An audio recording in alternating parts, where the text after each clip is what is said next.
I'm joined today by Assistant Attorney General for the Criminal Division, Leslie Caldwell. I'm also joined by the United States Attorney for the Central District of California, Eileen Decker. I'm joined by FBI Deputy Director Andrew McCabe and Richard Weber, Chief of the Criminal Investigation Division at the Internal Revenue Service.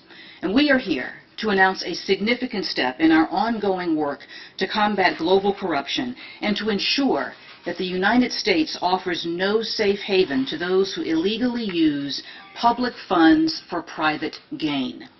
And today, the Department of Justice has filed a civil complaint seeking to forfeit and recover more than $1 billion in assets associated with an international conspiracy to launder funds stolen from One Malaysia Development Berhad, or 1MDB, a company wholly owned by the government of Malaysia. Now, the $1 billion in assets that we're discussing today are just a portion of the more than $3 billion that was stolen from 1MDB and laundered through American financial institutions in violation of United States law. 1MDB was created by the Malaysian government to promote economic development through international partnerships and foreign direct investment, with the ultimate goal of improving the well-being of the Malaysian people. But unfortunately, sadly, tragically, a number of corrupt 1MDB officials treated this public trust as a personal bank account. Now, our complaint alleges that from 2009 through 2015, these officials and their associates conspired to misappropriate and launder billions of dollars from 1MDB. And as my colleagues will explain in further detail, the co-conspirators laundered their stolen funds through a complex web of opaque transactions and fraudulent shell companies with bank accounts in countries around the world, including Switzerland, Singapore, and the United States. Now, the funds were then used to purchase a range of assets for the conspirators and their relatives and associates, including high-end real estate in New York and Los Angeles, artworks by Vincent van Gogh, Claude Monet, and a jet aircraft. Today's case is the largest single action ever brought by the Department's Kleptocracy Asset Recovery Initiative, which was established by Attorney General Eric Holder in 2010 to forfeit the proceeds of foreign official corruption and, where possible, to use the recovered assets to benefit the people harmed. This case, and the Kleptocracy Initiative as a whole, should serve as a sign of our firm commitment to fighting international corruption.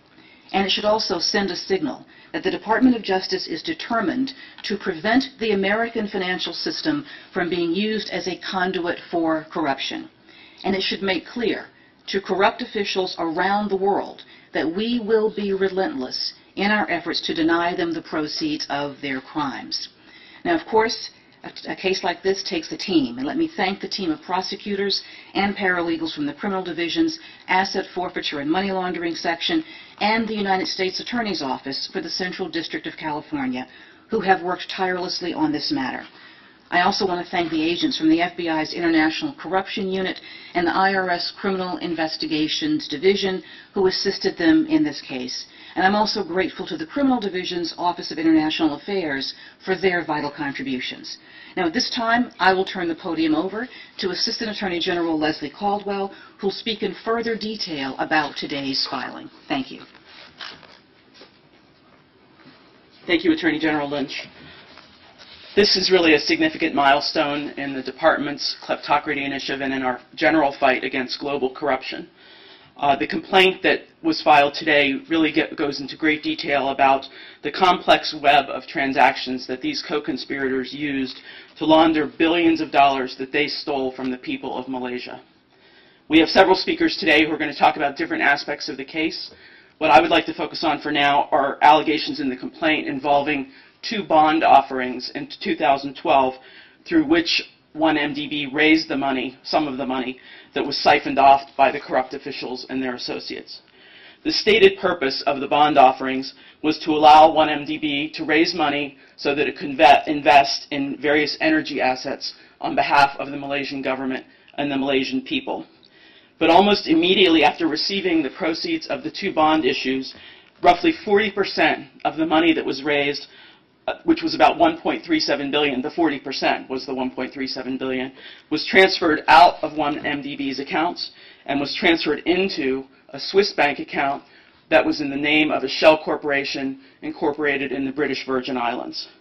The complaint alleges that the name of that shell company was chosen because it sounded like the name of a legitimate company that was involved in the bond offering. But in fact, the Swiss bank account was controlled by corrupt officials and by their associates. From Switzerland, the corrupt officials and their associates transferred money using a series of transactions involving still more shell companies and more bank accounts located all over the globe. Eventually, more than $230 million of that money found its way into accounts in the names of shell companies whose beneficial owner was a close relative of a senior 1MDB official. That individual used that money to buy luxury real estate in the United States and other assets, and also used the money to fund a California-based motion picture company called Red Granite Pictures. Red Granite Pictures, in turn,